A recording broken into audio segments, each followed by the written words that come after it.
Hola, buenas tardes. Bienvenidos a este conversatorio Relatos y Realidades Cine Regional en el Perú.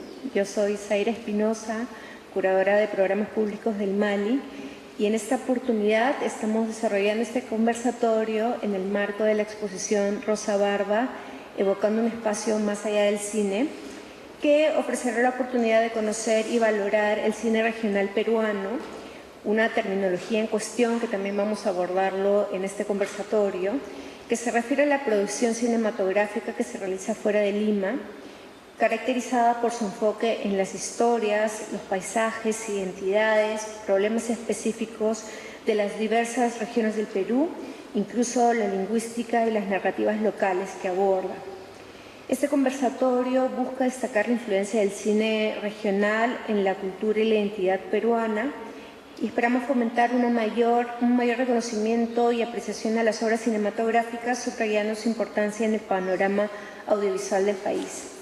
Es entonces que tenemos como invitados a Catherine Díaz, quien es magíster en gestión cultural por la Universidad de Barcelona, licenciada en comunicación para el desarrollo en la Pontificia Universidad Católica del Perú. Es alumna del primer año del doctorado en Historia Comparada, Política y Social en la Universidad Autónoma de Barcelona y docente en la Universidad Católica Sede Sapiens, en la especialidad de Archivística y Gestión Documental y Turismo y Patrimonio. Alonso Quinteros es doctor en Antropología por la Universidad Católica, magíster en Estudios de Cine, Programa de Cultura y Medios de New York University. Sus temas de investigación y docencia incluyen la etnografía de prácticas cinematográficas y mediales, la práctica e investigación del documental etnográfico, el uso de las metodologías visuales, sensoriales y sonoras en la investigación social, la historia y contextos de producción del documental peruano, las diversas prácticas de la biosfera contemporánea peruana. Además, explora los archivos audiovisuales y las políticas públicas de preservación. Iniciaremos con las presentaciones y tendremos también un espacio para las preguntas. Entonces, empezamos con Catherine. Bienvenida. Gracias. Muchas gracias a todos y agradezco su presencia para este conversatorio que vamos a intentar que sea un diálogo fluido entre los tres. Gracias pues, a Zaira por la presentación. Como mismo pueden ver, yo he estado estudiando gestión cultural, que es la especialidad a la cual yo vengo, y el tema de la cinematografía fue un proyecto que realicé. Al principio iba a ser como parte del máster de gestión cultural, pero después se abocó como un proyecto propio, autónomo. Ahora, ya como ya me han presentado, yo cambiaré esta parte a solamente mencionar que lo que voy a contar o lo que voy a exponer hoy es más que todo hablar de la cinematografía cusqueña de los años 50. El proyecto que yo hice tiene mayor extensión. De hecho, abarcaba 4 periodos en la cinematografía cusqueña. La primera era los años 50, a través de la Escuela de Cine Cusco. Después seguía con la escuela de los años 70. ¿Se oye? Porque no estoy segura si... Gracias. Después seguía los 70. En este caso yo lo titulé como post-escuela de cine cusqueño, por ser la generación más próxima. Hay que recalcar que la diferencia entre una generación a otra son 20 años en promedio, 20 años desde la primera producción, ¿no?, que ellos tienen. Obviamente que ellos siguen produciendo, la primera generación sigue produciendo hasta los años 80, pero en el caso de la postproducción comienza su producción en los 70. No exactamente, específicamente 70, puede ser 75, 76, pero en ese periodo. La tercera generación, que la considero como la generación perdida, por el hecho de que existe muy poca documentación acerca de quiénes fueron los principales referentes, se tienen como que uno de los principales, ¿no? Es Juan Guamán Turpo. Él tiene digamos, la característica de haber sido una persona dedicada al cine a pesar de todos los vaivenes y dificultades que hubo, ya que estábamos hablando de la época de conflicto armado.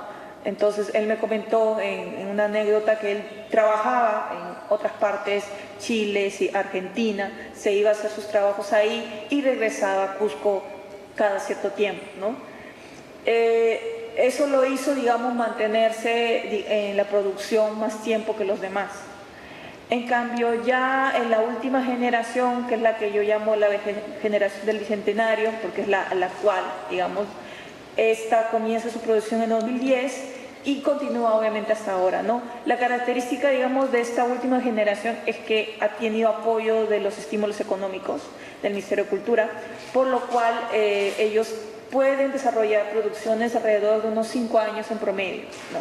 Estas producciones obviamente son generalmente largometrajes, ¿no?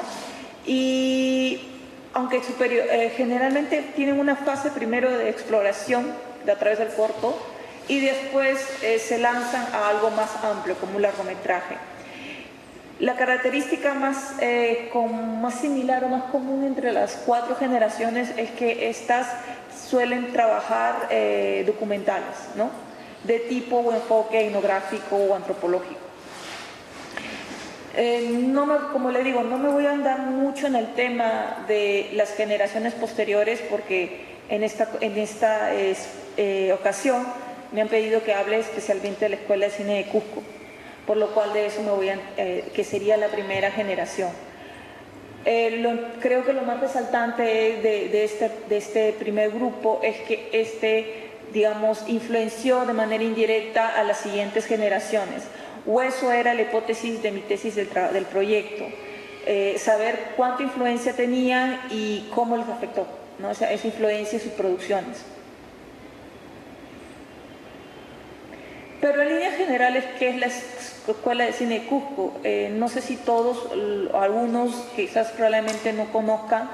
Las personas de mayor experiencia lo tendrán una idea más clara de quiénes eran, ¿no? Este grupo comenzó a producir cine en los años 50, en concreto en 1955. Ellos tuvieron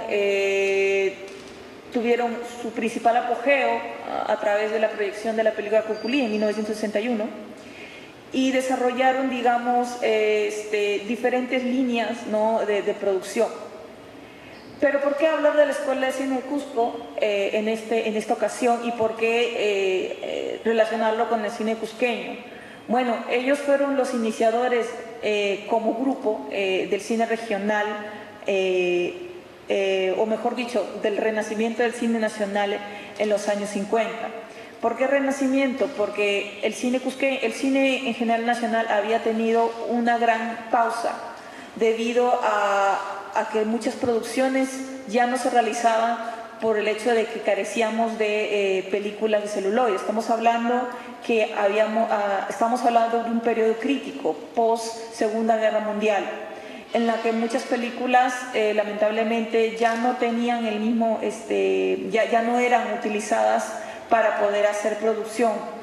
De hecho, hay un dato anecdótico, ¿no? Es en la transición de los 30 a los 50 en que muchas películas suelen desaparecer, me refiero más en el contexto mundial, ¿no?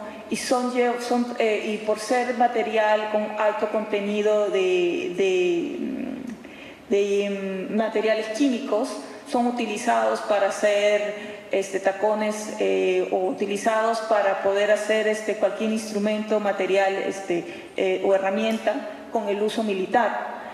Ahora, ¿por qué se debe a eso? Porque las películas comenzaron a cambiar en muchos factores.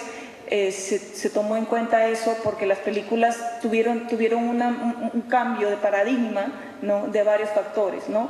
Uno de ellos fue que las películas resultaban ser altamente inflamables. Había explosiones en las salas de cine en que la gente prácticamente fallecía calcinada, ¿no? Otro punto de los factores fue que también había un cambio de paradigma de la percepción de la gente acerca de las películas, ¿no? Las películas hasta los años 80 no eran consideradas como parte cultural, sino eran como películas de barracas o películas de ferias, que eran películas con efectos visuales y tenían mucho que ver también con la magia y los efectos, ¿no? Sin embargo, en esa época en concreto, entre la transición de un tipo de cinematografía, de espectáculo, a una producción industrial, es que se encuentra virada la Escuela de Cine Cusco. Sin embargo, la Escuela de Cine Cusco no tiene una influencia directa, o mejor dicho, casi una muy poca influencia sobre los factores externos que había en el cine mundial. De hecho, si ustedes si en alguna ocasión llegan a analizar su producción, la producción de la Escuela Cusqueña realmente es tardía en las tendencias. Ellos producían películas con un enfoque que ya no estaba en el cine contemporáneo en aquella época. ¿Por qué? Porque las tendencias cinematográficas llegaban de manera lenta a Cusco, más que una respuesta es una pregunta, porque estamos hablando de un espacio bastante intrínseco. Geográficamente Cusco es una zona difícil primero de explorar o poder habitar ahí, estamos hablando a 3.000 metros de altura, ¿no? Con una población, con una evolución de la población que era también bien particular, ¿no? Sin embargo, tenían una buena conexión con otras zonas como Argentina, ¿no? De ahí venía, de hecho, parte de la corriente de influencia cultural. Pero bueno, me estoy explayando un poco más de lo normal. El renacimiento del cine nacional se debió principalmente gracias a la escuela, ¿no? Ellos fueron los primeros, digamos, fueron el punto de partida, ¿no? Para poder desarrollar. Obviamente había otros cineastas que estaban logrando hacer producción, pero más me refiero como grupo, como un movimiento que tenía un objetivo de mayor alcance, ¿no? Y fueron pioneros del cine indigenista a nivel nacional porque ellos, a través de las influencias que vamos a ver más adelante, que tuvieron de manera directa e indirecta, lograron generar, al menos de manera amateur, un cine indigenista. La metodología de trabajo en general fue a través de entrevistas a la comunidad cinematográfica. Como les decía, era primero saber cuánta influencia había de la Escuela de Cine en la comunidad cinematográfica. Por lo tanto, la muestra de investigación era primero delimitar esta comunidad, ¿no? Entre las características, la comunidad fue hecha por 3 datos de estadística, 3 datos de lista de datos, ¿no? Una fue a través de la lista de la DAFO, de la Dirección Audiovisual y Fonografía, otra a través de la Dirección Concertada de Cusco y otra a través de la Red de Trabajadores Audiovisuales. Estas 3 listas fueron, digamos, sistematizadas, unidas entre sí, digamos, no es la palabra unidas, es como que se corroboró, ¿no?, cada uno de los nombres, ¿no?, que no hubiera cruce, y al final se hizo una lista de 106 personas. Es un grupo muy pequeño, la verdad. Sin embargo, esto también fue una ventaja en ese sentido porque se pudo hacer una muestra, digamos, se pudo desarrollar, digamos, la encuesta a la mayoría de la gente que estaba inscrita oficialmente, ¿no? Obviamente no sabemos si había más personas, ¿no? Pero estas eran las que oficialmente producían en la ciudad, eso tenía que recalcar, en la ciudad de Cusco, ¿no? Y, sin embargo, de este grupo solo el 50% respondió las preguntas. Las características más peculiares, las características que tomaron en cuenta que eran nacidos obviamente en Cusco, residían en la ciudad porque había gente que no residía. También se consideraba a otros que, a pesar de que residieran en otra parte, producían activamente en Cusco y cuyas producciones eran de autoría pero con influencias en temáticas culturales y sociales. Y al menos tuvieran 2 autorías. Ahora la pregunta es ¿por qué no temáticas de influencia indigenista y sí considerar temáticas culturales o sociales? Por el tema mismo de que las temáticas, cuando nosotros hacíamos las preguntas y le decíamos de indigenismo, ellos no entendían o tenían un concepto peyorativo o iban en contra de él. Y cuando hablábamos en términos de andino, también había confusión. Entonces lo que hicimos es generalizarlo a términos más pragmáticos. Sin embargo, siempre hay limitaciones en los trabajos, como no, y uno de las principales limitaciones fue el hecho de la documentación. Estábamos hablando que el trabajo se realizó en el 2009, no sé si lo mencioné, pero fue parte del Concurso Nacional de Proyectos de Investigación. Y en el 2009, obviamente 2020, pasó la pandemia. Por lo tanto, no se pudo acceder físicamente a los archivos y la mayoría de los archivos que necesitábamos, que eran los años 50, no estaban digitalizados. Eso impidió al principio y generó un retraso, ¿no?, en la investigación. Gracias a los asistentes que vivían en el Cusco, cuando ya se pudo abrir nuevamente las puertas, ellos pudieron, digamos, recopilar la información. Sin embargo, esto también trae como conciencia de que hay material de información muy relevante que al no estar digitalizada o no encontrarse de manera virtual en la plataforma, impide o perjudica al momento del desarrollo de una investigación. La ausencia, también hay otro punto interesante, es que obviamente, como estamos hablando de los años 50, la mayoría de todos los integrantes de la escuela ya fallecieron, sus hijos obviamente se mantienen vivos. El último que falleció fue Luis Figueroa en los años 80. Entonces todas las fuentes fueron de manera indirecta a través de sus parientes, ¿no? Lo que en cierta manera genera una imagen más subjetiva, ¿no?, de los resultados, ¿no? Porque aunque nos gustaría, es una percepción más alejada, ¿no? Cuando lo que uno quería era saber más sobre su filmografía y cómo había sido su producción y cómo había sido el financiamiento. En material también cinematográfico había otra dificultad, y era que mucho de este material no estaba en un estado óptimo de conservación, y esto impedía, digamos, poder visualizarlo, ¿no? Sí, se pudo encontrar piezas audiovisuales con un nivel de calidad baja para poder generar una interpretación, ¿no?, y hacer una lista, ¿no?, general de la filmografía. Pero para un material de exhibición en aquellos momentos no tenía todavía un valor, ¿no?, per se.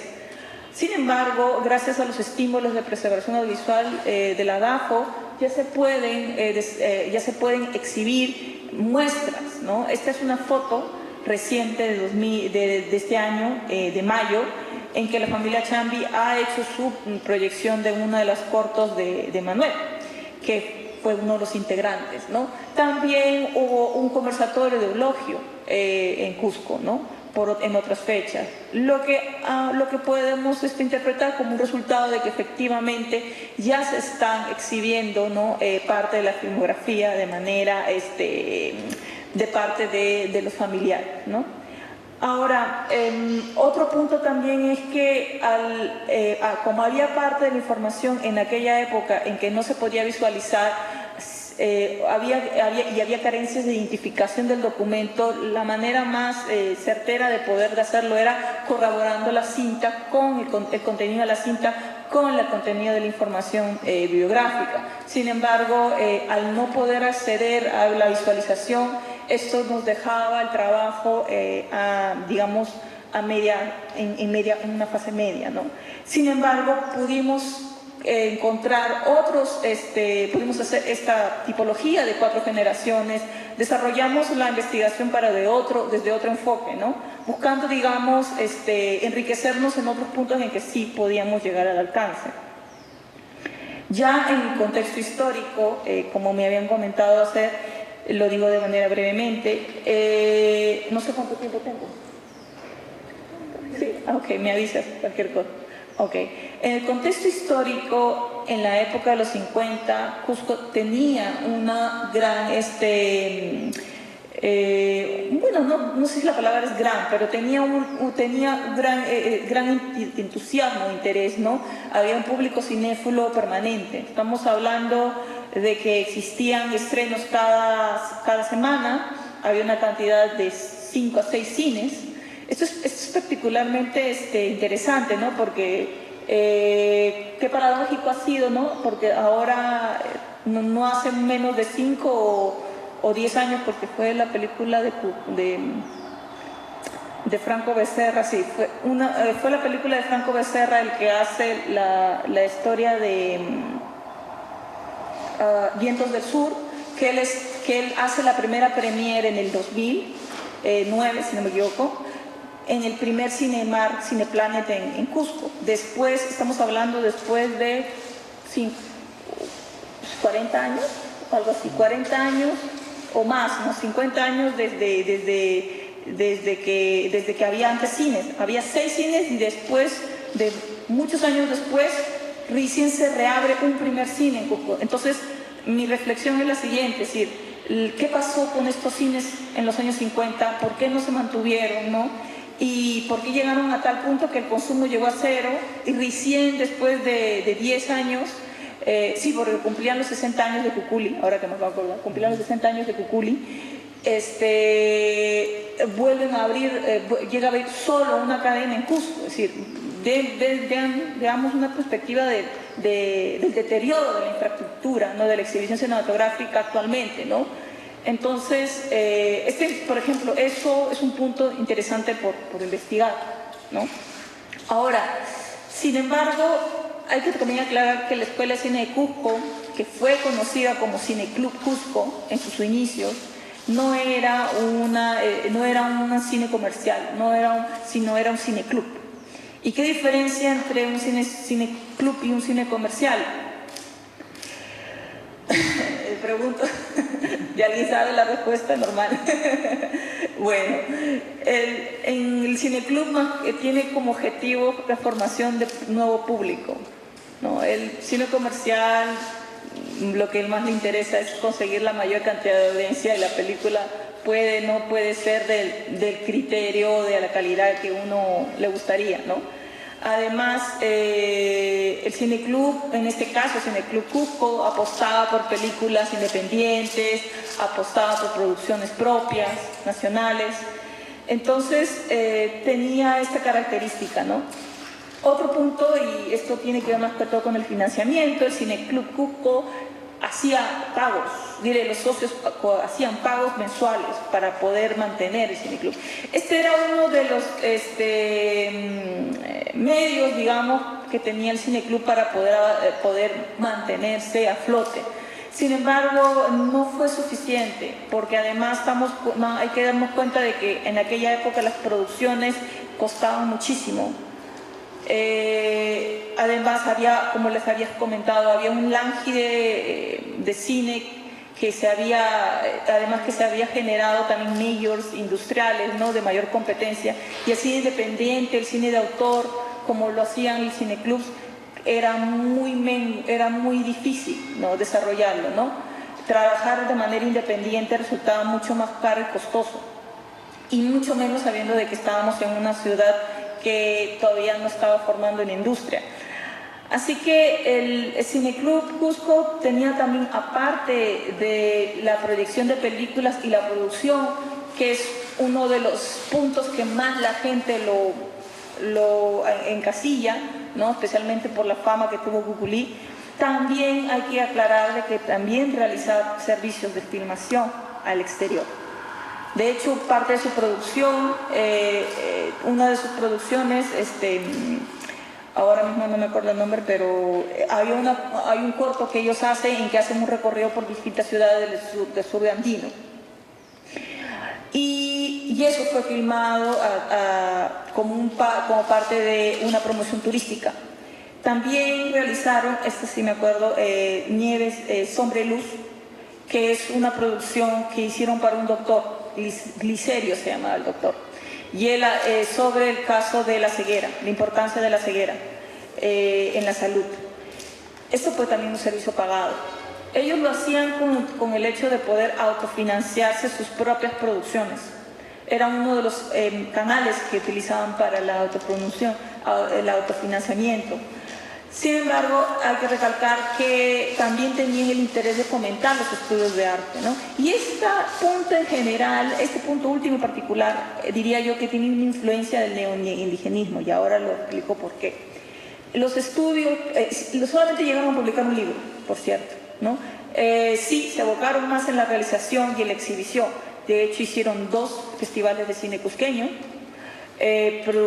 programaron 26 películas a través de sedes de embajadas, teatros, no tenían una sala propia, eso también era una desventaja. De hecho, cuando pregunté dónde había sido el taller, ¿no?, donde realizaban las películas o donde la gente iba al cineclub, me dijeron no existía. A veces se hacía en la casa del Eulogio Nishiyama, a veces se proyectaban las películas a nivel privado en la casa de Figueroa, pero no existía un espacio como tal propio. Y eso también generaba una desventaja al momento de poder identificar, ¿no?, al grupo en sí mismo, ¿no? Darle un mayor fortaleza institucional, digamos, ¿no?, como imagen. Ellos tienen esta primera fase de producción solamente en Cusco, y gracias a la ayuda de Arguedas es que en 1957 logran hacer su primera exhibición en Lima, en la asociación Nostre Somos, si no me equivoco, exhibir por primera vez en Lima producción cusqueña hecha por cusqueños, porque Cusco había sido un enclave cinematográfico de grandes producciones extranjeras. Ese había sido, digamos, uno de los principales atractivos que tenía la ciudad, ¿no?, aparte de otros muchos, obviamente. Y como tenía esta riqueza cultural y arqueológica que todo el mundo sabe, había sido también atractiva para varias producciones, pero eran producciones de extranjeros, ¿no? Por eso es a través de las escuelas de Cusco que ellos deciden producir de ellos sobre ellos, ¿no? Y esa, digamos, es la distinción en relación a otras producciones en Cusco. Ahora, como comentaba, la influencia indigenista, ¿por qué hablo sobre la influencia indigenista? Porque otro de los puntos que también se mitificaba acerca de la Escuela de Cine Cusco es que esta tenía una influencia europea, ¿no? Inclusive decían que tenía una influencia soviética. De hecho, hice el listado de todas las películas que habían producido, diré que habían exhibido en las instituciones o teatros, y no encontré una referencia concreta sobre esa influencia que algunos críticos comentaban, por lo cual esa hipótesis cayó en ese sentido. La mayoría información lo sacamos de periódicos del Cusco y el Comercio de la época de los 50 hasta los 70. Ellos produjeron hasta 1961, si no me equivoco. Entonces, diré, fue un declive en 67, si no me equivoco. Entonces, durante esa época no hay registro de películas que hayan hecho una promoción masiva sobre películas de influencia neo-italiana, soviética. Sin embargo, mi especulación es que ellos también tenían charlas y proyecciones privadas entre ellos. Y eso sí podría haber sido la causante, ¿no?, de que ellos puedan ver estas películas y se hayan inspirado en ellos, ¿no? Pero como promoviéndolo, no se encontró información. Ahora, ¿qué pasa con la influencia indigenista? Eso también era otra especulación. ¿Tenía o no tenía influencia? La mayoría de los textos que leía decían que más tenía una influencia exterior. Como lo comentaba al principio, esto no lo considero una opinión tan correcta, porque ellos no estaban interconectados fácilmente con otras ciudades para poder imbuirse con corrientes externas, ¿no? Sin embargo, en los años 50, concretamente, en los años 90, concretamente en 1909, el Cusco sí es enclave de corriente indigenista. Pero me estás diciendo 40 años antes, ¿no? ¿Cómo es posible eso? Bueno, efectivamente, sí, era una corriente latinoamericana, tuvo influencia en México, en Bolivia, en Brasil, Lo que se entiende, lo que se pudo sacar de esta información fue más que todo por la tesis de Mónica Manrique, que fue la última en poder entrevistar a Luis Figueroa y fue la que tuvo la información más, digamos, más valiosa en ese sentido, y la única que tiene una tesis sobre la escuela de cine Cusco, vaya la redundancia, ¿no? Que, como les dije, esto también es paradójico. No pudimos acceder a Mónica Manrique sino después de que la investigación hubiera acabado, porque su tesis no estaba digitalizada. Fue gracias a un contacto que la llegamos a conectar para que nos diera el permiso que la Universidad de Lima necesitaba para que su tesis fuera por fin dada acceso libre. Y en esa tesis ella habla de dos corrientes indigenistas. Una era la primera etapa, que es la corriente de la escuela de Cusco, como lo llaman, que venía de representantes como Luis Barcarces, José Ruiz García.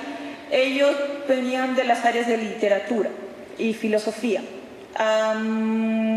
De hecho, esta primera etapa imbuye muchas áreas, ¿no? Teatro, arte, pintura, todo lo relacionado a esas áreas es lo que se imbuye más, ¿no? Fluye más. Imagino, si vienen las artes plásticas, seguramente por ahí conocen varios influentes en esta etapa, ¿no? Ahora, en la segunda etapa, la segunda etapa, que es la neoindigenista, y en 1945 ya podemos notar que todo efervescencia cultural es recogida en el ámbito académico por la Universidad Nacional de San Antonio Abad, y esta es sistematizada en una metodología, digamos, de investigación para poder generar proyectos de revalorar la cultura andina, ¿no? La filosofía, según lo que yo entiendo detrás de ello, era generar un enclave a nivel cultural en Cusco, que Cusco fuera representante nacional, ¿no?, de la cultura en nuestro país, ¿no? Y que esto era primero formando una élite académica de conocimiento sobre el tema. Aquí los exponentes más están, me confundí de representantes, era Morent, Best y otra persona más, pero por ahí después lo corrijo, perdón. Entre los representantes está Andrés Alacastre, que fue también miembro socio de la Escuela de Cine Cusco. Por lo cual, la teoría va que la influencia indigenista fue por dos lados. Primero, indirecta, a través de los socios que formaban parte digamos, de ese cineclub, ¿no? Entre ellos Alacastre, no sé si me estoy confundiendo. Sí, Alacastre. Y también la influencia directa de sus padres. Esta influencia directa de sus padres, más que todo, lo tomo desde la literatura de Pole. Débora Pole fue una investigadora que hizo un trabajo de comparación entre la obra de Juan Manuel Figueroa y Martín Chambi, los padres de los miembros de la Escuela de Cine Cusco. Martín Chambi fue padre de Manuel Chambi, Juan Manuel fue padre de Luis Figueroa, y ellos, en esta tesis, Débora Pole dice que efectivamente ellos tuvieron influencia indigenista. Por lo tanto, si los hijos iban a los talleres, acompañaban a los padres en la fotografía y habían bebido desde, digamos, de leche materna, desde su pequeña niñez, todo ese trabajo artístico de sus padres, han tenido una influencia indigenista de manera familiar, por herencia. Sin embargo, hay que recalcar que esto no maduró a una teoría o una filosofía más concreta, sino se nota en parte de sus producciones este afán de poder, digamos, capturar o retratar al hombre andino, pero de una manera estática, ¿no? Que eso va más a la influencia, digamos, indigenista, ¿no? Pero también lo intentan revalorizar, ¿no? Y por lo tanto yo siento como una especie de cruce, ¿no?, entre las dos corrientes, ¿no? Pero sigue siendo indigenista. Sin embargo, yo los pongo en la etapa de neoindigenistas por el hecho de la fecha, que ya viene a 1950, ¿no? El hecho es que como no llegaron a desarrollar una producción más sólida, siento como que se quedaron en mitad del camino. Ok, y creo que ya aquí solo pongo si ustedes desean leer sobre, se han elaborado 2 artículos sobre el tema. Yo, como era la responsable del proyecto que estuve a cargo, he podido desarrollar 2 resúmenes de este estudio. Uno es el más reciente, que es más relacionado a qué instituciones, qué archivos audiovisuales encontraron que tenían material de la memoria cinematográfica cusqueña, que es el que está arriba. Y el primero concretamente habla de cine, de Escuela de Cine Cusco. Pueden poner su celular en el QR y les va a salir el artículo. Y actualmente está en evaluación un tercer artículo, que es lo que explico más sobre la influencia indigenista en el cine cusqueño, que aún está en revisión. Así que esos serían los 3, digamos, resultados, ¿no?, a través de publicaciones sobre este proyecto. Gracias.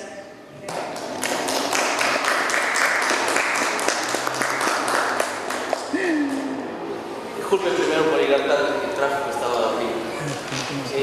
Mencionó sobre la influencia soviética.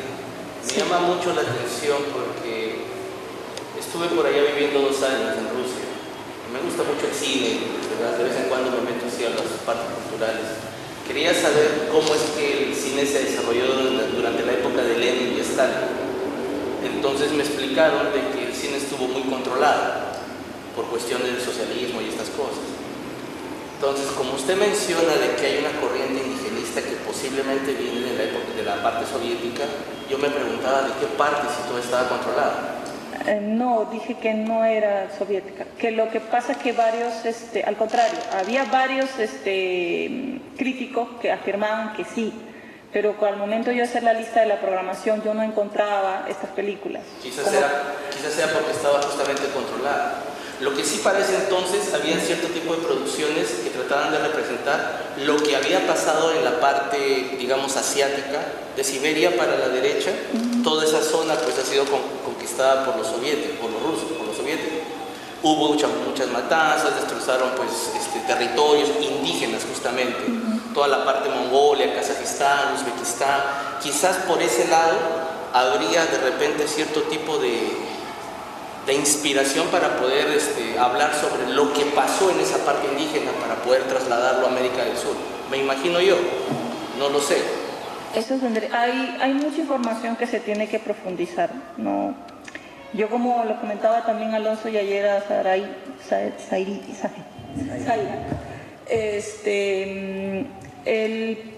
cuando obviamente el financiamiento se acabó porque era para un tiempo y un periodo, ya no pudimos continuar más, ¿no?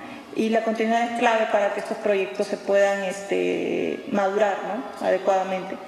Y yo ahora me aboco a otra área, por lo cual yo me estoy enfocando en otro tema, también dentro de Cusco, pero ya no tanto relacionado con la escuela, ¿no? Sí me encantaría seguir explorando, porque quedaron varias cosas por profundizar, ¿no? Sí, exactamente.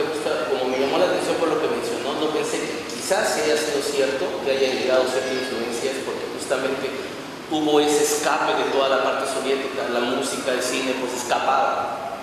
Se concentraron en Europa en algunos, se iban a América a otros, y seguramente algún grupo ha venido para América Central, América del Sur.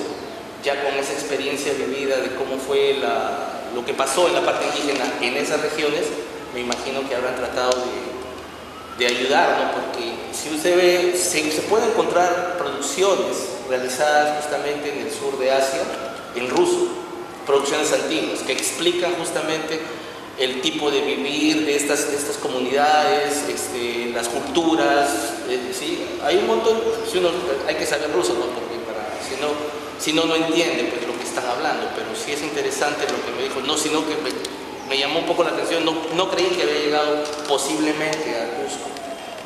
Interesante información. Vamos a continuar. Sí, claro. Vamos a continuar. Vale. Sí, posteriormente puedo comentar algo de lo que mencionas, pero a partir del contexto histórico, a partir de los 50 también, ¿no? Bien, pero mi tema es como un salto en el tiempo, porque, claro, acá Catherine está hablando más bien de los 50, 61, 63, 67, que llega más o menos, digamos, la Escuela de Cine del Cusco, que es un referente, no solamente, digamos, dentro del cine nacional peruano, pero como un antecedente que en realidad no tiene una conexión directa, a excepción de algunos realizadores, digamos, en el caso de Flaviano Quispe, Juliaca Puno, de realizadores posteriores de regiones, a partir de lo que se conoce como, o que se denomina, que después eso va a ser una discusión de los propios realizadores sobre los cines regionales, ¿no?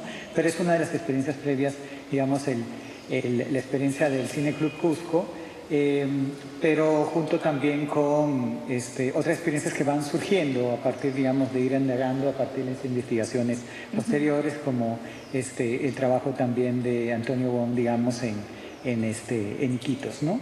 Solamente para mencionar dos, porque después surgen otros. Eso es como algo previo, pero yo siempre lo pongo como son eslabones que no necesariamente tienen unas conexiones directas con lo que después se va a surgir como todo un fenómeno de cines regionales en diferentes provincias en el Perú. Y dentro de eso es que yo llevé a cabo una investigación concentrándome sobre el cine ayacuchano. Si bien el fenómeno de los cines regionales contempla muchas otras regiones, y en un momento había pensado investigar a Huancayo, Ayacucho y Juliaca, me di cuenta rápido que cada una de ellas era un mundo, ¿no? Y algo de eso yo creo que va a salir a resurgir a partir de lo que me alcance el tiempo de poder presentarles un poquito sobre el trabajo que llevé a cabo en el caso del cine ayacuchano.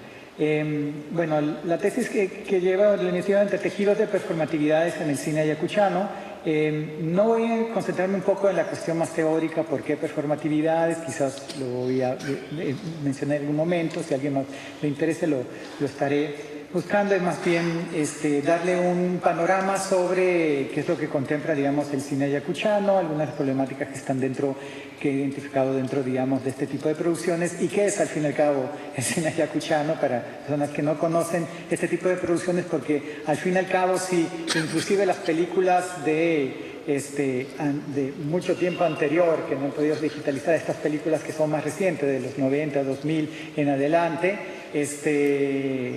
no las conocen en Lima tampoco, porque han sido muy poco acceso, digamos, para poder verlas, o inclusive nulo, ¿no? Entonces, este movimiento, digamos, del cine regional tiene su comienzo dentro del propio región de Ayacucho, en Huapadán, a partir de una película que se llamó Lágrimas de Fuego. Una película que lo hizo un tipo de colectivo, aunque no se llamaba un colectivo como lo llamaremos ahora, de chicos muy jóvenes, junto también con algunas personas que trabajaban, digamos, teatro, dentro del contexto peruano, que se tiraron a hacer una película por sus propios medios, y esa es una de las características que va a tener, digamos, los principios del cine ayacuchano y en otras regiones también, ¿no? Ahí ven en el principio, el que está como un personaje principal es Mellington Eusebio, que después se va a convertir también en uno de los realizadores principales también en Ayacucho, y esta película junto con ay, se me olvidaron los nombres, me van a matar ellos. Lucho Berrocal y José Martillo Huertas, que es también el que está ahí en la parte de abajo a la derecha, como sufriendo, es que hacen esta película de Lágrimas de Fuego. Comúnmente el cine ayacuchano se le ha identificado como un cine que tiene que ver, digamos, con los carjachas, los pistacos, las figuras mitológicas, o por el otro lado, que después voy a enfatizar en este caso, digamos, la línea que toca más directamente, digamos, las vivencias y las vicisitudes experienciadas durante, digamos, el conflicto armado interno, ¿no? Pero en este caso es un punto que mucha gente no lo conoce, es que Lágrimas de Fuego en realidad es una película, como verán ahí, alguien diría, ¿y qué es esto de jóvenes pandilleros? ¿No? En una Huamanga post-conflicto en el cual surgía como tal esa problemática y ellos no, bobos ni perezosos, cogieron, digamos, esa temática para hacer una película que sí tiene, digamos, unas relaciones, digamos, con el conflicto armado, pero es más bien esos rezagos, digamos, esas situaciones que ya surgen post-conflicto. Entonces es un elemento interesante, la fecha también es muy importante dentro también del contexto histórico y de lo que estaba pasando dentro del propio Huamanga. Tanto es así que al mismo tiempo había y hay investigaciones sobre este fenómeno de las pandillas callejeras en mediados de los 90 en el propio Huamanga, porque era una problemática muy fuerte en esos momentos, ¿no? Como unos tipos de reacciones o rezagos que había y las expresiones dentro de los jóvenes post-conflicto, posguerra en este caso. Ahora bien, esta película es parte, digamos, de toda una línea de películas que surgieron al principio, que sí después tocaron el tema más directamente sobre películas basadas en mitos andinos o en figuras de monstruos que están relacionadas, digamos, con mitologías andinas como el jarjacha, el pistaco, el condenado y después posteriormente la figura, por ejemplo, de del Supay, ¿no? Que son los principales que han surgido en la escenografía ayacuchana y también en otras regiones también del sur andino, ¿no? Es muy importante también, o sea, localizarlo también a partir, digamos, de zona también del Perú, porque, claro, surgen algunas otras figuras en otros lados, pero no son las mismas, ¿no? Y especialmente porque comparte, digamos, este imaginario dentro del sur andino. Entonces ahí hay películas como la primera, Jarjacha, que lo hizo Mellington Eusebio, Jarjacha, el demonio de incesto. Varias de estas películas ya están en YouTube, así que las pueden ver. Sí, en este caso hay también trabajos ya hechos a partir de ellas, algunas de esos. Dios tarda pero no olvida, que es la primera película de Pablito Ortega, que es uno de los realizadores más conocidos dentro del cine ayacuchano. Y en el caso de Jarjachas 2, que es como la película que le siguió a una primera película que hizo el propio Pablito Ortega, sobre los jarjachas. Ahí hay una situación muy particular, aprovecho este momento para mencionarlo, quizás voy a estar mezclando algunos aspectos porque a veces se entrelazan los aspectos también de los repertorios, también con los medios de producción que llevaron a cabo los propios realizadores. Y al principio de la producción ayacuchana hay todo este ámbito de competencia. ¿Quién saca primero el pistaco? ¿Quién saca al jarjacha? Después explicaré, si ustedes conocen, o podré explicar después, qué son estas figuras mitológicas andinas y que de qué manera las han traído a géneros de terror, ¿no? En este caso es como algo que se entrelaza, pero al principio de la producción ayacuchana, regresando a este tema, está, digamos, esta competencia sobre las jarjachas. ¿Quién hizo la primera jarjacha? Y una jarjacha que inclusive tiene lindes de una competencia desleal, ¿no? Porque sacan la película antes o inclusive alguien que estaba produciendo la película anteriormente saca la propaganda antes pensando que iba a salir y de repente surge la otra. Entonces es todos estos elementos muy interesantes que, bueno, no es que tiene un elemento muy interesante dentro de la historia cinematográfica ayacuchana, pero que tiene también parecidos con otros tipos de producciones como los principios del cine en Estados Unidos o principalmente donde también había competencias entre diferentes productoras. Entonces hay un elemento interesante a la par a partir de ello. Ahora bien, esta producción es parte de una producción muy amplia. En este caso, el libro de Emilio Bustamante y Jaime Luna, que es una de las exploraciones hasta ahora más amplias sobre el fenómeno de los cines regionales, mapea, y estaba pasando casi más o menos al mismo tiempo cuando estaba terminando la investigación.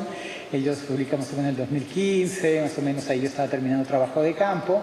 Que hay, bueno, más de 200 producciones en ese entonces. Ahora hay muchos más películas y muchas de esas, pues, es una de las preguntas, ¿por qué no las vemos? ¿Dónde las vemos? ¿No? Entonces les dejo esa pregunta también a partir de ello. Pero, por ejemplo, estas películas que estoy presentando acá son las que hasta el 2015 son películas que estaban ocurriendo que se habían realizado en diferentes lugares. Están películas que hay en Puno, en Juliaca, en Cajamarca, en Huancavelica, Puno, digamos, una de las películas que quizás más circuló dentro de diferentes, inclusive después posteriormente hasta en piratería, fue por ejemplo El huerfanito de Flaviano Quispe, que él inclusive distribuyó esta película, bueno, circuló esta película, abriendo cines antiguos en diferentes lugares en el sur andino. Es una historia que casi no se conoce. Y después también algunas otras películas como la de Nilo Inga, El Tunche, y otras que son las primeras películas, por ejemplo, de Dorian Fernández, que es un director un poquito más conocido ahora, pero que hace más producciones más por el lado comercial, que es, por ejemplo, la película de Chuyachaki, ¿no? Inclusive, acá aprovecho este punto para presentar, por ejemplo, en el lado más abajo, digamos en este caso, está la película de El Sendero del Chulo, que es una de las primeras películas, casi un mediometraje, largometraje de Óscar Catacora, ¿no? Que más se conoce ahora más recientemente con con las películas de Yanagua. Bueno, Yanagua es posterior, pero también fue un producto de este caso, en este caso, Huayna Pacha, ¿no? Entonces este trasfondo quizás no se le conoce tanto, pero es dentro de este contexto que ya después han continuado otras películas dentro del contexto de los cines regionales a estas películas que quizás tienen un impacto mayor en el caso de producciones que están teniendo recientemente una gran producción en la zona de Puno. Entonces, ahí hay todo un mundo para explorar en la parte de Huayna Pacucha, Mancocapa, por ejemplo, las películas de Henry Vallejo, de los hermanos Vallejos, en el caso de Puno, Juliaca, y se me olvidó poner varias otras más recientes en este caso. Y estoy hablando de las ficciones nada más, y largometrajes, que comúnmente es lo que tienden también los críticos cinematográficos, y no soy crítico cinematográfico, a enfatizar, porque la producción, digamos, de los cines regionales o de la producción audiovisual, y como es el mismo trabajo que han llevado a cabo, digamos, algunos de los forjadores, digamos, del Cine Club Cusco, de los realizadores, contempla también producciones de documentales o audiovisuales, digamos, y producciones por pedido, ¿no? On demand, ¿no? Y entonces es una producción, una de las más grandes, en realidad, en diferentes formatos a través, digamos, del tiempo, ¿no? Entonces lo presento más bien para que vean que esta producción es dentro de una producción inclusive aún mayor, ¿no? Dentro de este contexto, digamos, uno podría preguntarse cuál es una de las problemáticas principales que yo me planteé. Es, digamos, por un lado, los cineastas, en este caso ayacuchanos, es mostrar sus propias historias regionales, la cultura andina, los paisajes y tradiciones, los aspectos que les distinguen de las producciones comúnmente conocidas, digamos, desde Lima. Y por el otro lado, ahí viene, digamos, ese imperativo performático de querer alcanzar las capacidades y la calidad de los reconocidos filmes nacionales, ¿no? O inclusive internacionales para poder competir en otras arenas, ¿no? Entonces hay, digamos, esa tensión. Puede ser que en algunos momentos no sea expresada tan así, pero es uno de los elementos que trabajé durante, digamos, la investigación en diferentes aspectos y situaciones.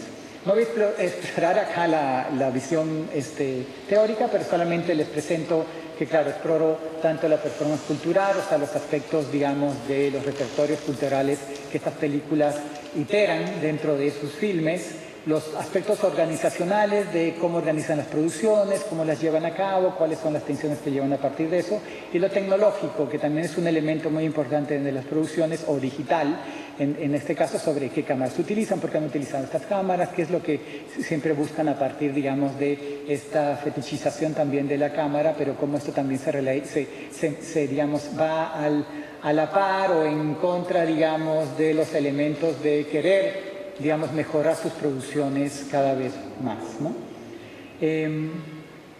Bueno, acá paso un poco unas preguntas que no voy a entrar a ello.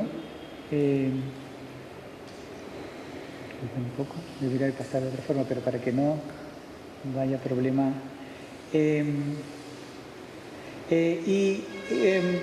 No sé cuánto tiempo todavía tengo. 10 minutos, listo. Entonces, Acá nomás quiero enfatizar que dentro de la relación del cine ayacuchano hay antecedentes. Algunos antecedentes, no fue lo que llegué a explorar, es uno de los elementos que después está como para unas próximas investigaciones, pero lo planteo a partir.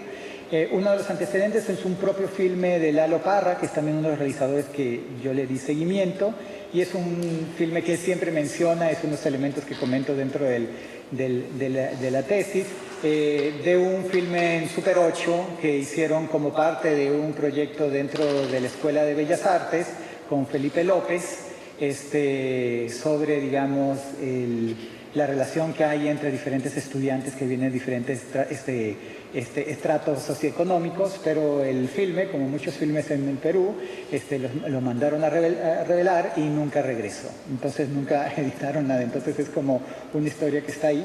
Pero en una situación en particular, yo me vi a esta reunión y él relató ese tema, y acá están los dos actores de la primera película de Palito Ortega, ¿no? Que eran los niños, en este caso, y que eran parte, digamos, de la primera película, entonces, de los hermanos Béjar.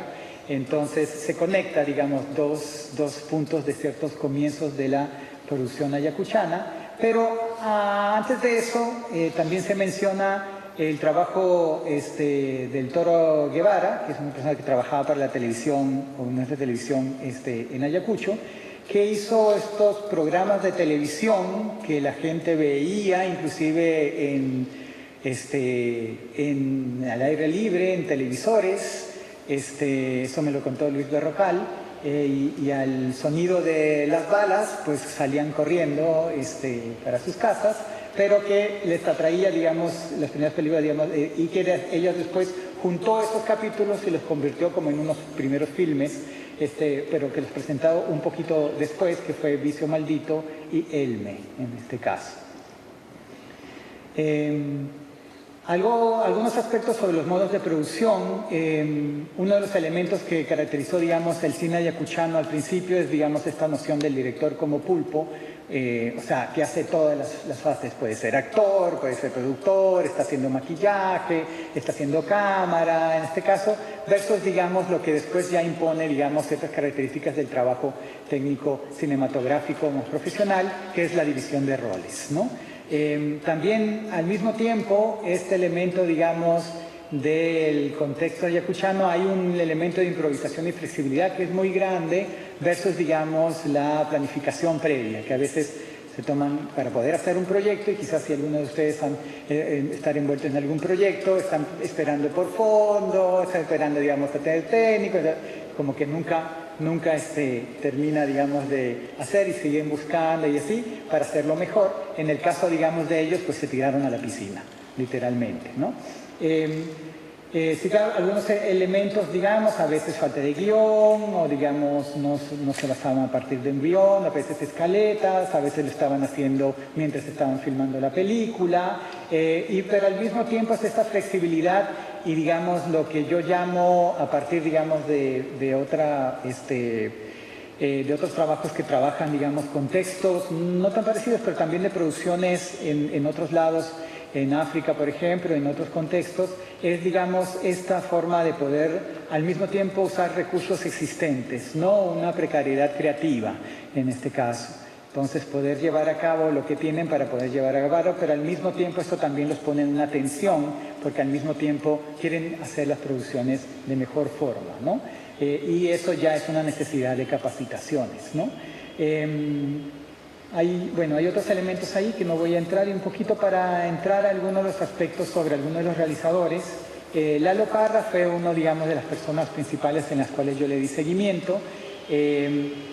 Algo del trabajo, digamos, que llevé a cabo es más conocido como un tipo de etnografía, digamos, bien etnografía de los medios, en el cual, claro, uno de los elementos difíciles de mapear dentro del trabajo dentro de los cines regionales es que, claro, no sabes en qué momento van a hacer una producción, se puede cortar, cuándo la van a volver a retomar, entonces es un elemento difícil y en este caso pude seguir algunas de las producciones de Lalo Parra y de su hijo Piero Parra, y a partir de eso, bueno, este es en realidad un clip de una película, digamos, de un documental que le hizo el colectivo Mercado Central a Lalo Parra como uno de los productores y realizadores del cine regional, que se llama El Otro Cine.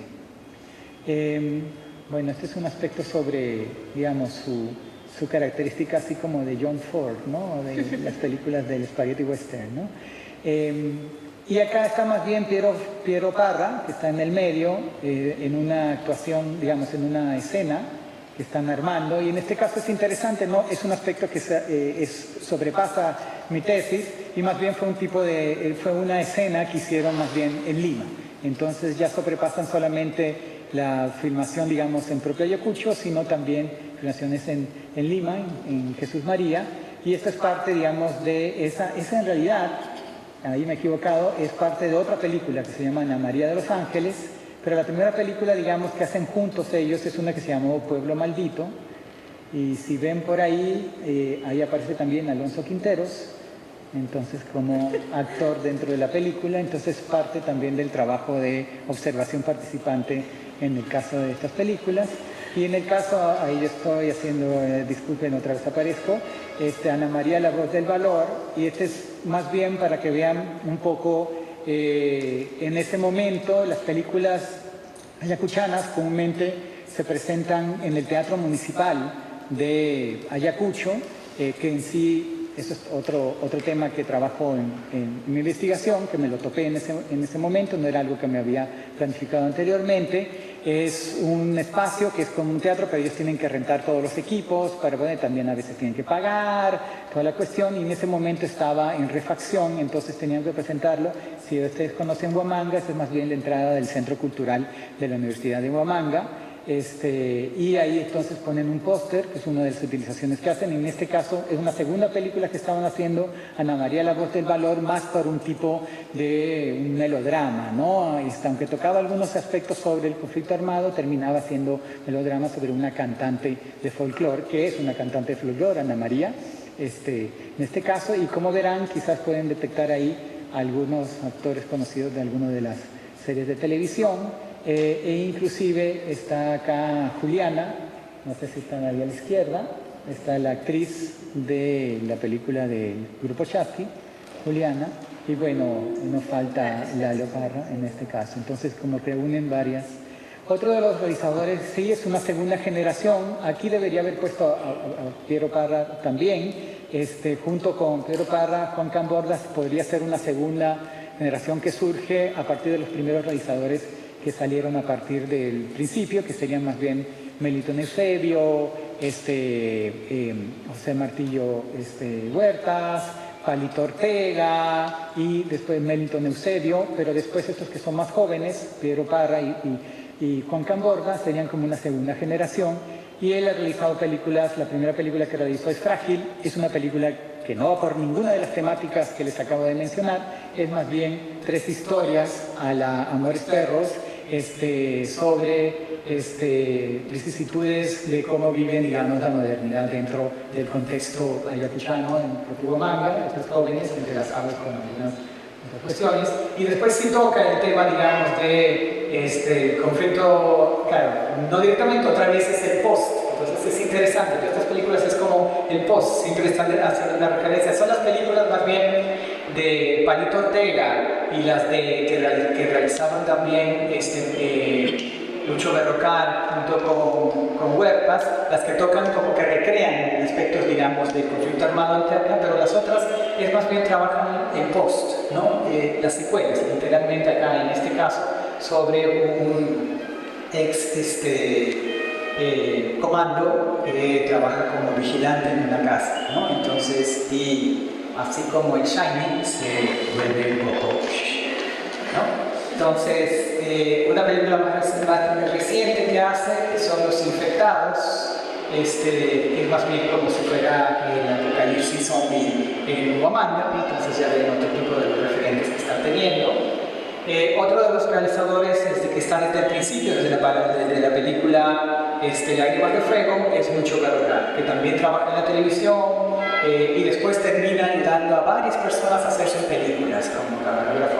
A partir de ello, prestándose cámaras por todos lados, lo cual también crea un problema, me cuenta, pero también también haciendo sus propias películas, algunas terminando, otras no, en este caso, y también colaborando con producciones que vienen desde Lima, ¿no? Ahí está con puertas,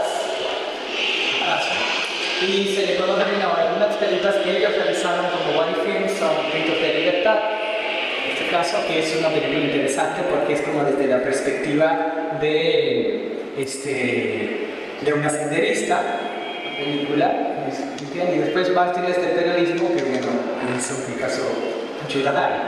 Entonces es interesante las películas. El primo de Mellington, Melvin Eusebio, entró a la producción e hizo una película que en el 2010 volvió a retomar, digamos, un auge en la producción de la lucha, que más o menos hasta el 2003 hubo un auge en la producción y después cayó, y después en el 2010, aparte de esta película de Supai, no está, disculpe, por ahí estaba el póster, pero ahí viene el Supai, el hijo del demonio, en este caso, hace esta película que tiene como una repercusión gigante dentro, digamos, el propio Huamanga, y como que es otra vez otro elemento de competencia a ver quién más de otras películas tipo. Alguien que tiene una producción diferente es Luis Aguilar, que más bien viene del mundo, digamos, musical, y él más bien ha producido un largometraje, Chulpicha, que está basado como en una historia campesina, a partir de esos elementos bien interesante, y tiene un trasfondo más bien sobre música, folclore, pero también ha querido hacer varias películas, tiene varios guiones sobre otros temas, pero lamentablemente no los ha podido realizar por varias razones. Y bueno, y acá llegamos a uno de los realizadores que ahora está haciendo un poquito más prolífico, retomó, digamos, su producción. Acá están unas escenas que es en el caso de Mellington Eusebio, que como veían anteriormente fue el que hizo la primera Jalpache, después hizo Almas en Pena, y después de esas dos películas como que dejó la producción, pero al mismo tiempo él es un empresario, tiene también una línea, digamos, una restaurante de pizza, también otros pequeños negocios, y a partir de eso después decide hacer una película que se terminó llamando Bullying Maldito, pero al principio quería hacer una que se llamaba María Marimache, ¿no?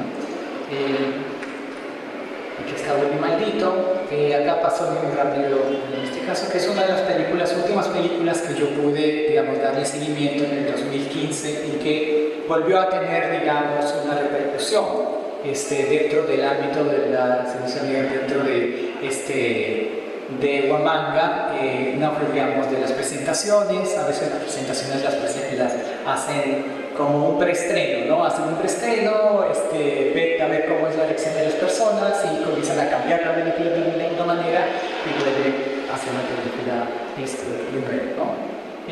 Solamente rapidito, en este caso el Ramiro Vela Patiño, que es también del contexto musical, hecho otra película Cuatro, Corazón Contento, también más bien de Guanta, y documentales como Diez, y más bien él se ha concentrado más recientemente en varias películas más bien documentales. Es uno de los realizadores más prolíficos, en este caso con varios documentales, casi como 3 documentales durante estos últimos 4 años, también, que se volvió a poner acá en la sala, estoy poniendo como al día en estas cuestiones que ya sobrepasan el tiempo que pude hacer investigación. Acá está Palito Ortega, que lamentablemente falleció junto, digamos, con Oscar Catacora, digamos, a las dos prioridades más grandes, digamos, dentro del cine regional peruano. En este caso, como verán, está la cámara, tiene unas funciones con la cámara, en este caso se le conoce, está con una red, que es como una de las cámaras principales para la producción cinematográfica en esta red profesionales. Y ya con El Rincón de los Inocentes ya fue una producción que ya usaban, digamos, por ejemplo, verán ahí actores nacionales, digamos, o limeños, ¿no? Entonces como que quería ir a otros estándares, pero al mismo tiempo qué repercusiones tenía eso dentro de cómo contamos esta historia, ¿no? A partir de esta historia es lo que después, posteriormente, su última película, La Casa Rosada, se especializó, digamos, directamente con películas que trataban el tema de lo vivido a partir, digamos, del conflicto armado interno. Y bueno, la Casa Rosada se refiere al centro de detención, el cuartel de torturas dentro de la Casa Rosada, al cual también tuve una experiencia cercana sobre ese momento, pero él también se conoce por las películas también con figuras mitológicas. Su última película que hizo en este tema fue Carpachas 3, que después la convirtió en El demonio de los Andes para poder presentarlas en circuitos de multiplex a nivel nacional. Bueno, quizás para terminar esto, nomás para dar o sea, tenía un montón de otro material, si les interesa que les puedo enseñar después. Y por último, digamos, la figura, por decir, se me olvidó totalmente ese nombre, disculpen, estaba en línea y de repente se me olvidó.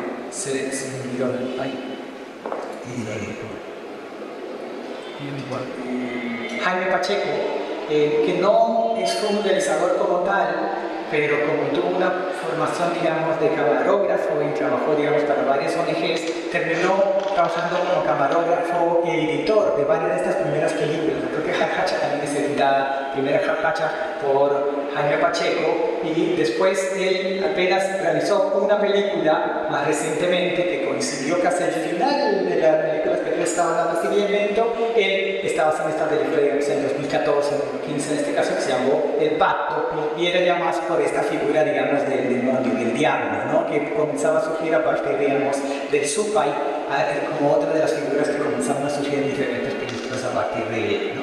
Pero lo interesante de esta película es que trató de hacer una película histórica, lo cual es todo, digamos, un reto, porque, bueno, si van a Huamanga en realidad es así, hay un paraje colonial bastante fuerte en este caso, pero está todo lo demás, están todas las líneas y todo, entonces es un elemento muy interesante a partir de ello, pero y esa es la primera película que también colaboró con, digamos, una guionista, en este caso, el nombre se me ha olvidado, Diose Bendezú, que ha trabajado más bien como guionista, y en este momento, digamos, han dirigido en particular. Entonces es como la única que pude detectar como mujer. No, eso no quiere decir mujer como directora o que haya puesto, digamos, ese rol, pero eso no quiere decir que el rol, digamos, hay de varias mujeres como, digamos, en otros roles de la producción, ¿no? Ese es un elemento que, si quieren saber, podríamos trabajar sobre ello. Quizás eso nomás para darles un elemento amplio, digamos, de una esfera sobre la producción. Ahí están unas escenas que grabé, estuve participando. Ahí estoy como actor, estoy en la producción, ¿no? Como un hacendado hijo de puta. Y bueno, todo el tema sobre los repertorios que escuchamos podría ser un elemento que si quieren podemos hablar. Y no he hablado, digamos, sobre el contexto más como la tensión que hay, digamos, que tiene, digamos, en los cines regionales, el propio cine, la producción de cine en diferentes lugares del Perú, hacia, digamos, las políticas estatales sobre el apoyo y también, digamos, esta tensión entre las producciones, digamos, en Lima, otras regiones, toda esa problemática también, digamos, de los circuitos, las capacitaciones, las asociaciones, es otro elemento que, bueno, es todo otro tema para tratar. Gracias.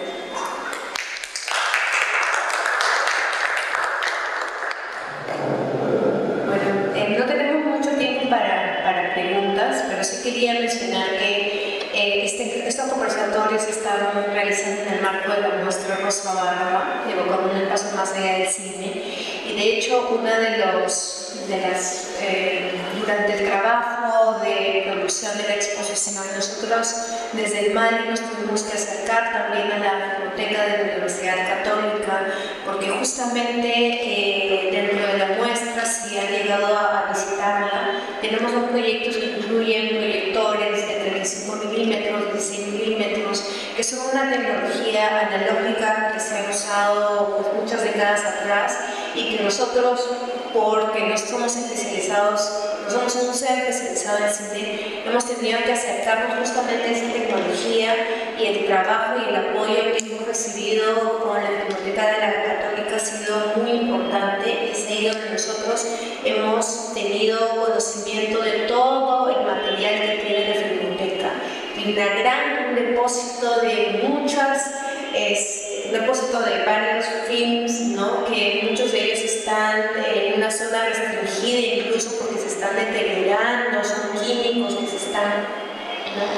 Pero ellos tienen ese espíritu de tenerlos ahí para ver la posibilidad de conseguir un financiamiento y descubrir qué van a encontrar en esos films, ¿no? Es muy interesante cómo la Filmoteca ha logrado preservar y presentar dentro del marco del Festival de Cine de Lima algunos rescates de películas regionales también, que me parece interesante poner en valor, sobre todo en el marco de esta muestra, porque realmente ha sido muy importante la colaboración con la Filmoteca, ¿no? Me entran muchas curiosidades en cuanto al tema de la distribución, la recepción de las películas a nivel local, ¿no? Cómo se promueve, ¿no?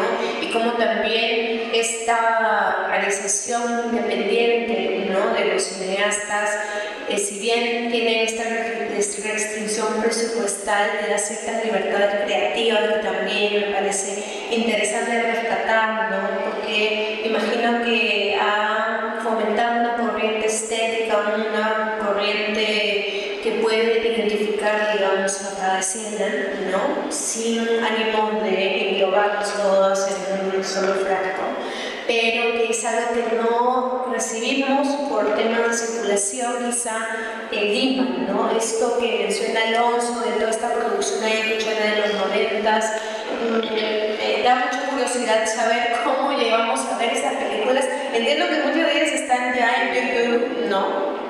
Pero el tema es también cómo encontrarlas, buscarlas, ¿no? Porque abordan muchos temas interesantes que logran, no sé, adentrarnos mucho más en temas de identidad, ¿no? De material, patrimonio visual, ¿no? Que realmente es muy interesante de explorar, y creo que estos conversatorios pueden incentivar esa curiosidad para continuar, ¿no?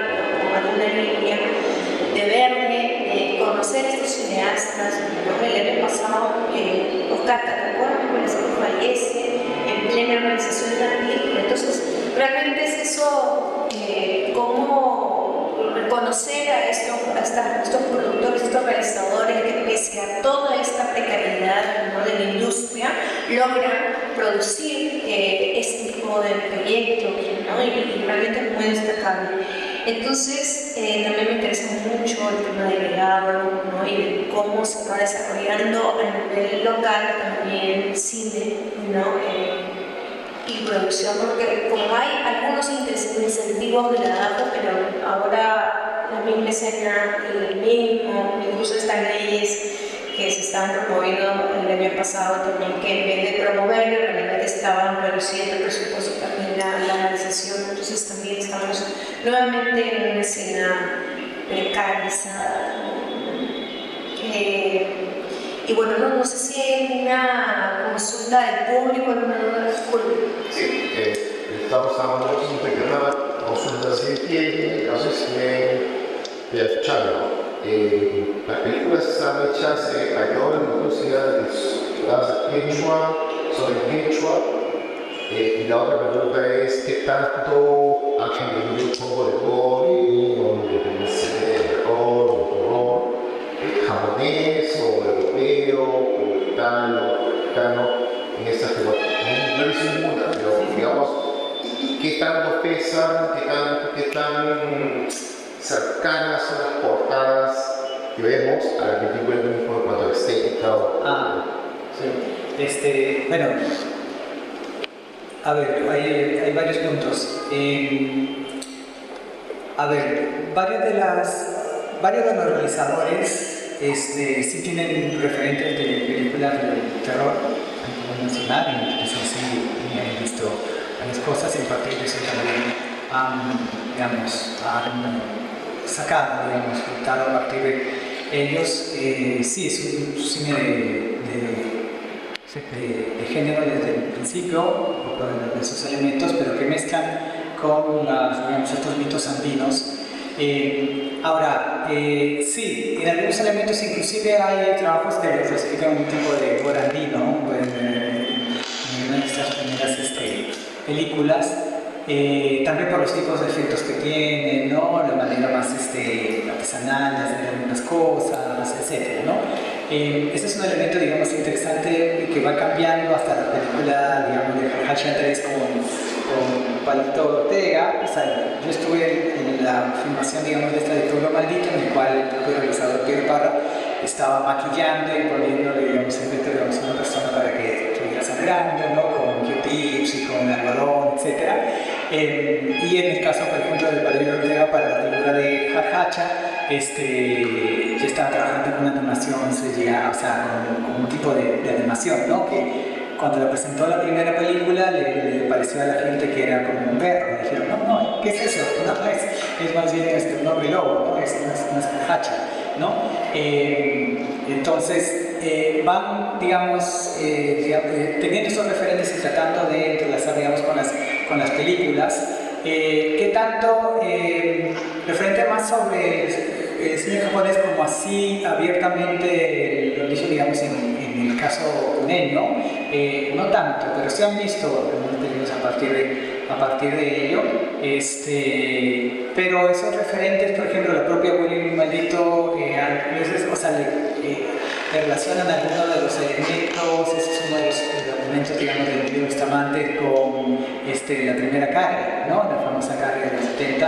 A partir de ello hay toda una discusión que también trabajo en la tesis. Entonces sí hay estos referentes de cómo lo trabajan y lo retrabajan dentro del contexto, digamos, ayacuchano, pero al mismo tiempo es un elemento que a veces dice, ya, pero estas películas al fin y al cabo son unas películas de género, pero no lo hacen bien, no estamos con los recursos, ¿por qué no toman el tiempo para poder hacer una buena película, etcétera, ¿no? Pero esos elementos se han hecho varias películas y no solamente, digamos, expresan a partir de ello un bagaje cultural y una visión con diferentes perspectivas, porque las propias películas no es que solamente sea un entretenimiento, sino a través de la propia película puedes ver cómo hacen referencias sobre una problemática a veces social dentro del propio contexto ayacuchano. Entonces algunos de esos elementos también están ahí entrelazados, que es un elemento que también se trabaja dentro del propio cine de terror en otros aspectos. Entonces es un elemento interesante a partir de ello. Entonces ahí la combinación, mi planteamiento es un poquito más complicado y complejo,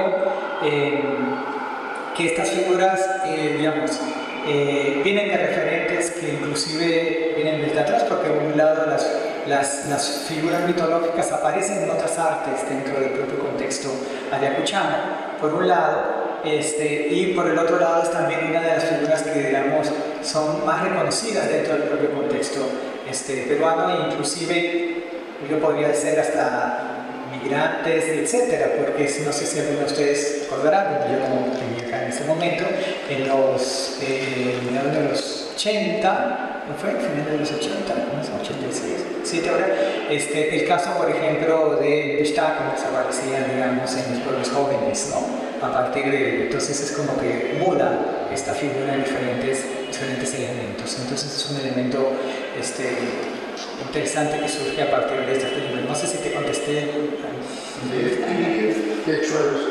Sí, ese es un tema muy interesante. En varias de las películas está hablado, pero no totalmente toda la película, ¿no?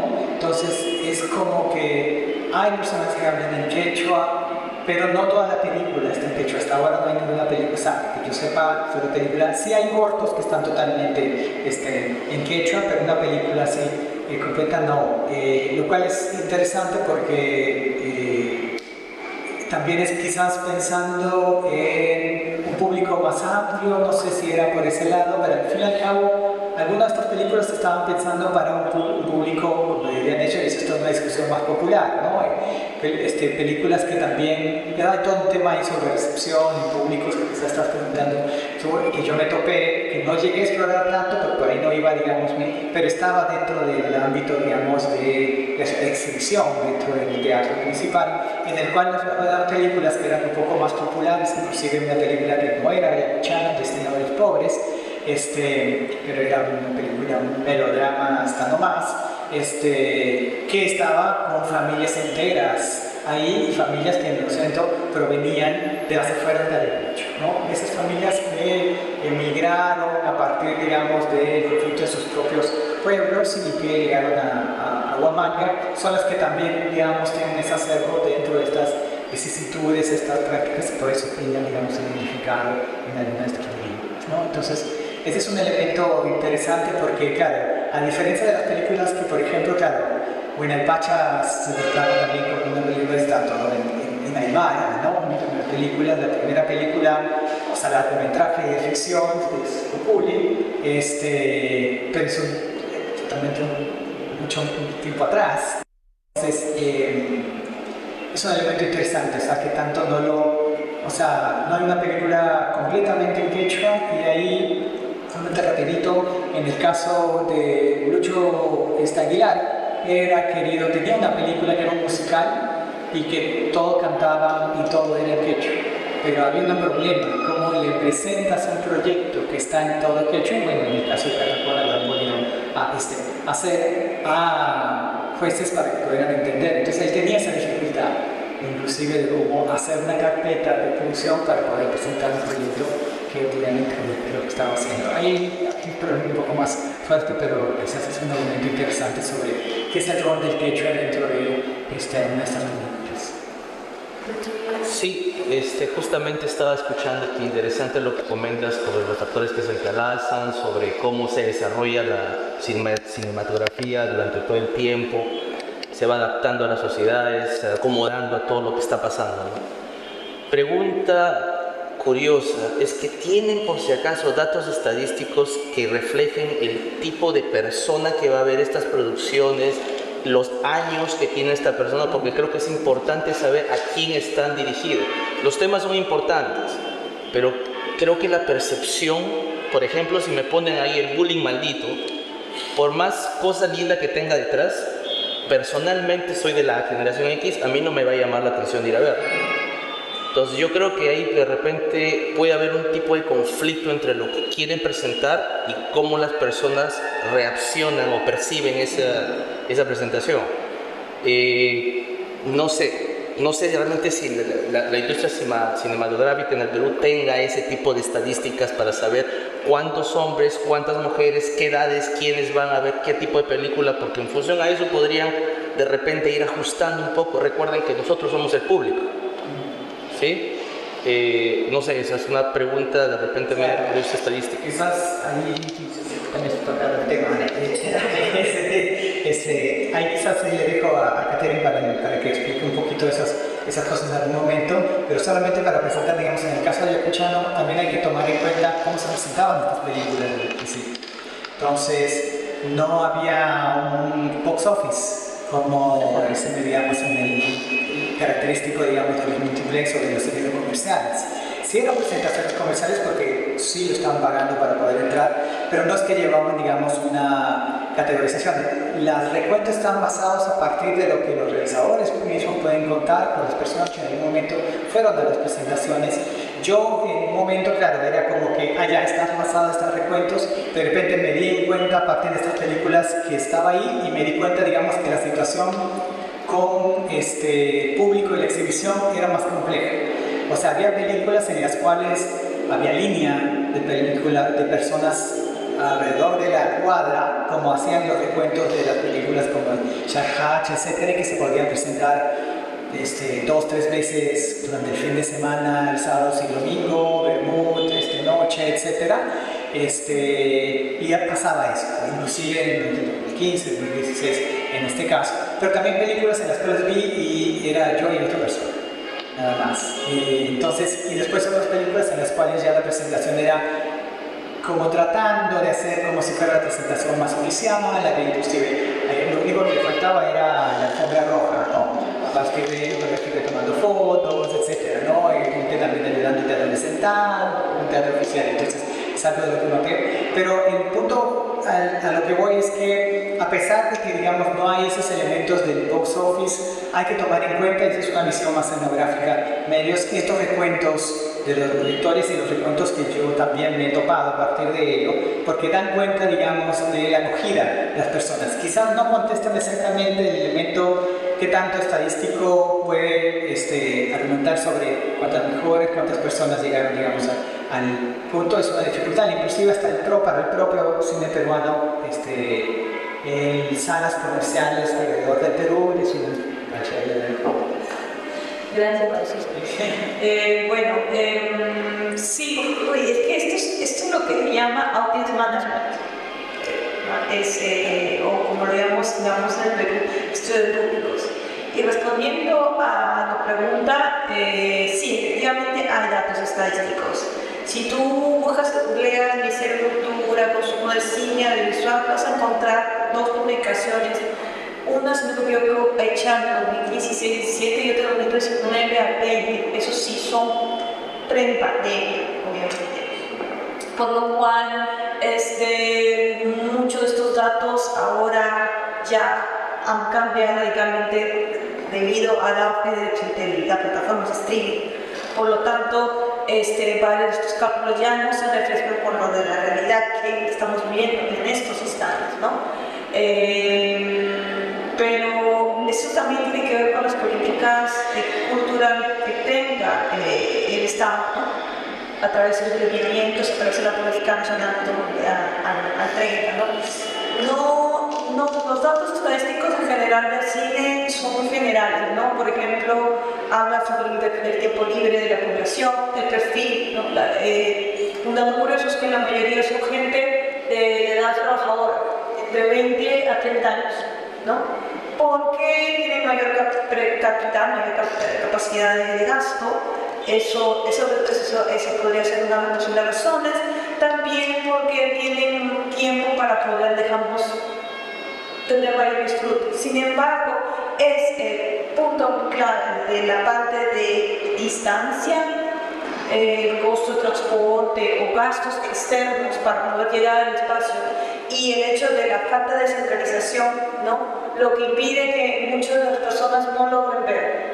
Pero ese cine quizás uno de los espacios de mayor privilegio porque es la que ha tenido mayor auge de cadenas de cines actualmente, y es lo que ha ayudado a proliferar cantidad de consumo en relación a otras áreas como las artes plásticas, como el teatro o la danza. Bueno, eso se tiene que entrar. Ahora, si me permite algo creo que es importante, quizás por el elemento, en este caso para tomar en cuenta el contexto actual, porque es súper importante para tomar en cuenta, es que hay una red, digamos, de cines alternativos, digamos, de salas, que por ejemplo, si hubiéramos pensado, si el Cine Club Cusco existiera ahora, estaría mapeado, ¿no? O sea, la gente, digamos, que va al Cine Club, o sea, es también un elemento, unos espacios importantes en diferentes regiones a partir de eso para almacenar diferentes productos que no tienen una circulación en los cines comerciales. ¿Por qué? Porque uno de los elementos más difíciles en este caso es poder presentar una película dentro de cadenas de exhibición, ¿no? Como sea en este caso. ¿Ha comenzado a pasar? Sí, han comenzado a pasar, digamos, estas películas que comúnmente se está creando, digamos, un público peruano alrededor de ello, ¿no?